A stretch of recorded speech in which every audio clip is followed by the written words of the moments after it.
Gabriel. Je viens de Nancy et donc je vous rencontre et vous me rencontrez ce soir à Bordeaux, donc merci d'être venu. Je ne sais pas où vous en êtes dans la connaissance que vous avez du prana. Est-ce que tout le monde sait ce que c'est? Oui. À peu près. Donc le prana, ça vient du sanskrit, c'est indien et ça veut dire énergie. Comme vous avez chi de tai chi, comme vous avez le kie au Japon, comme vous avez pour les catholiques lumière, justement comme le DVD lumière, qui évoque ce sujet, qui est vraiment à regarder, qui ouvre des perspectives et qui confronte l'expérience de personnes nourries du prana, pranique, avec le monde médical et scientifique qui s'exprime l'un envers l'autre par rapport à cette réalité que certains contestent, que certains envisagent, que certains réfutent et que certains incarnent complètement. Voilà. Donc après, moi, mon message pour ce soir, comme je dis partout, c'est pas de convaincre les gens, c'est pas de faire comme moi, absolument pas. C'est d'abord de vous susciter une réflexion, d'ouvrir peut-être un petit peu le champ des possibles, et pas spécifiquement sur arrêter de manger, mais en tout cas améliorer sa nourriture.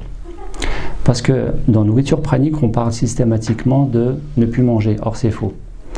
Dans nourriture pranique, vous avez nourriture. Ça veut dire qu'il est question de nourriture. Et donc, on peut ne pas manger de façon indéterminée, à l'inverse du jeûne qui est à court terme. Dans la nourriture pranique, vous pouvez ne pas manger pendant des années, mais ce qui est sûr, c'est qu'on ne peut pas ne pas se nourrir, comme on ne peut pas ne pas respirer. Donc c'est une nourriture.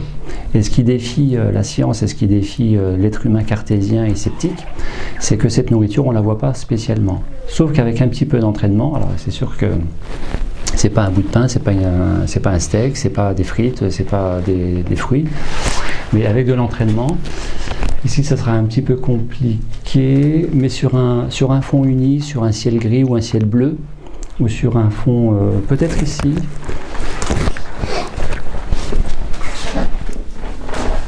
Ouais, si vous plongez votre regard sur le fond blanc de l'écran, sans chercher à voir, vous plongez votre regard comme si vous pensiez à quelque chose d'autre.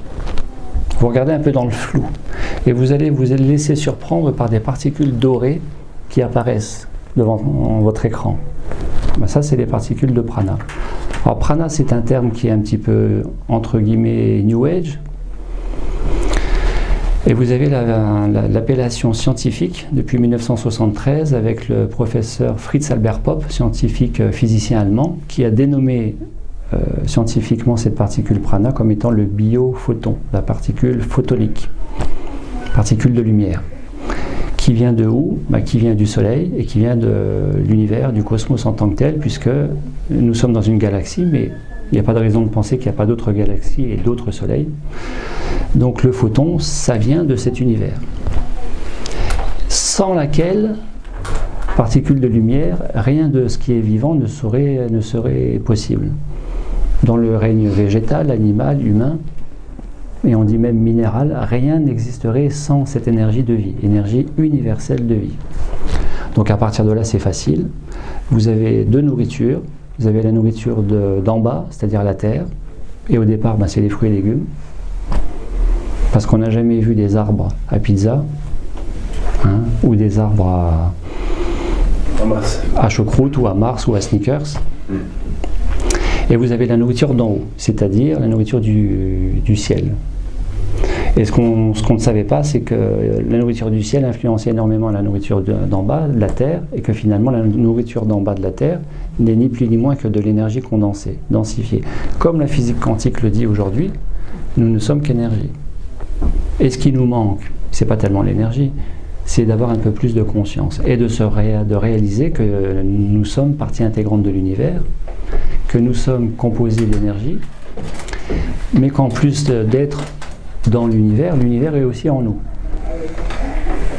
Et qu'à partir de là, c'est facile. En fait, la nourriture pranique, c'est jamais qu'un prétexte pour réveiller, activer la conscience, qui est un petit peu étouffée par trop de mental, trop de cartésien, trop de sceptiques, trop de croyances, de préjugés qui sont limitantes. J'ai juste une question en attendant. Les formes qu'on peut voir dorées, c'est uni ou ça peut être des formes uniformes?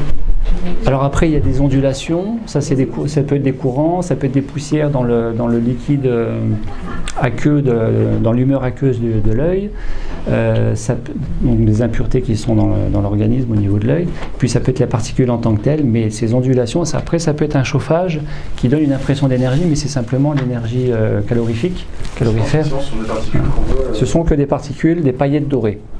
Des paillettes dorées, voilà. Et une fois encore, de quoi c'est composé, moi je ne connais pas de machine qui soit suffisamment puissante et qui ait pu décortiquer, comme on a décortiqué l'atome, pour dire qu'il y avait d'autres particules plus petites, mais que le prana, finalement, c'est composé de ça ou de ça ou de ça. Je ne suis pas sûr que quelqu'un sache le dire scientifiquement à cette heure-ci.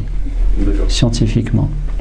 Mais moi j'ai envie de vous dire que si nous sommes dans l'univers et que l'univers est en nous, et que nous sommes l'univers, puisqu'on est composé de la même matière, c'est-à-dire d'énergie, la particule de prana, c'est vous, c'est moi, c'est tout.